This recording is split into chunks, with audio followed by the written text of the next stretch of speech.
बिस्मिल्लाहिर्रहमानिर्रहीम। अस्सलामु अलैकुम वरहमतुल्लाहि वबरकातुहू। मैं आपके लिए एक वजीफ़ा लाया हूँ। ये वजीफ़ा बिलखसूस बवासीर के लिए है। और फिर याद रखें कि बवासीर ऐसी चीज़ है कि बंदा किसी को बता भी नहीं सकता। इसकी परेशानी, इसकी तकलीफ़ जो है खुद ही भुगता रहता है। जब आप यकीन के साथ करेंगे ये वजीफ़ा, तो आप किसी को बताने के बावजूद अल्लाह ताला आपको ज़रूर शिफा अता फरमाएंगे। एक बुज़ुर्ग गुज़रे हैं, उन्होंने एक वाक़या लिखा है और वाक़ये में ये बात लिखी कि एक नौजवान आया, उसकी उंगली के अंदर बहुत ज़्यादा शदीद दर्द था। तो इस बुज़ुर्ग ने एक दफ़ा दम किया। दम करने के बाद उस नौजवान से पूछा कि क्या तुझे सेहत मिली है और जो है तकलीफ़ से कुछ शिफा मिली है। तो उस नौजवान ने जवाब दिया कि बुज़ुर्ग साहब, मुझे एक मिनट के लिए भी सुकून नहीं मिला। इस बुजुर्ग ने दोबारा इसे दम किया। दम करने के बाद फिर दोबारा पूछा तो उसने जवाब यही दिया कि मुझे जो है ना शिफा नहीं मिली। इस बुजुर्ग ने दोबारा दम किया। दोबारा करने के बाद फिर उससे पूछा तो उसने जवाब दिया कि मुझे जो ही तकलीफ है, मुझे सेहत नहीं मिली। तो उस अल्लाह वाले इस बात को समझते हैं। अल्लाह वाले ने उससे पूछा कि तू कहता है कि फुंसी है या कोई मुझे चोट लगी है, उसकी दर्द है। इस अल्लाह वाले ने उससे नौजवान से कहा कि तुझे ना ये फुंसी है ना तुझे कोई चोट लगी है, मुझे तो यूँ मालूम होता है कि ये तेरी उंगली जहन्नम में जल कर आई है। तो वो नौजवान खुल गया और उस नौजवान ने बताया कि इसी तरह है, आप सच कहते हैं। मेरा बाप जो बहुत कंजूस था और उसके पास माल बहुत था, जब उसका इंतकाल हुआ तो मैंने जो माल था उसकी कुंजी थी उसके साथ दफन कर दी। कुछ दिन के बाद मेरे ऊपर हालात बहुत ज़्यादा नाजुक आ गए।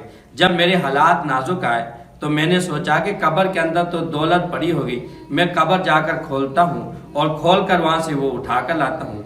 ये नौजवान कहता है कि मैं तन्हाई में गया और मैंने अपने बाप की कब्र खोली।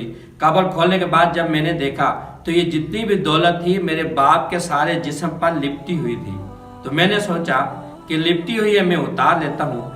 ये नौजवान कहते हैं जब मैंने उतारने की जब कोशिश की तो मेरी उंगली जब अपने वालिद के जिस्म के साथ लगी तो इतना शदीद दर्द हुआ कि मुझे कब्र बंद भी ना कर सकता। बड़ी मुश्किल से मैंने कब्र बंद की और इतने दिन हो गए, कभी किसी डॉक्टर के पास जाता हूँ, कभी हकीम के पास जाता हूँ, कभी किसी के पास जाता हूँ, मुझे किसी ने बताया, इसलिए मैं आपके पास आया हूँ। तो आप जी है मुझे दम करें, आपके दम से अल्लाह ताला शिफा अता फरमाए। इस बुजुर्ग ने कहा कि अब जो है इसका दम भी नहीं हो सकता, इसका सिर्फ एक ही इलाज है कि तन्हाई के अंदर चला जा और तन्हाई के अंदर जाकर और अल्लाह ताला से माफ़ी मांग और इस कदर रो, गिड़गिड़ा कर रो। जब तेरी आंख से कोई भी आंसू निकलेगा, वो आंसू जब इस उंगली पर लगाएगा तो अल्लाह ताला ज़रूर शिफा अता फरमाएंगे। याद रखें कि जो अल्लाह ताला से जिस कदर भी दुआ मांगता है तो अल्लाह ताला ज़रूर उसे शिफा देते हैं। ये नौजवान गया,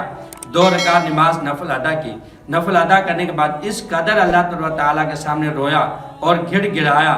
और ये नौजवान दोबारा इस बुजुर्ग के पास आकर बताता है कि आपने जो वजीफ़ा, जो अमल बताया था, मैंने यूं ही किया है तो अल्लाह ताला ने ज़रूर शिफा अता फरमा दी। याद रखें, जो आँख का आंसू है ये इतना कीमती है कि जहन्नम की आग को भी बुझा देता है। तो मेरे भाइयों, जो भी बीमारी के अंदर मुब्तला है, चाहे किसी किस्म की भी बीमारी हो, तो आपने क्या करना है, अच्छी तरह वज़ू करना है। वज़ू करने के बाद सूरह लुक़मान आपने 3 मरतबा पढ़नी है।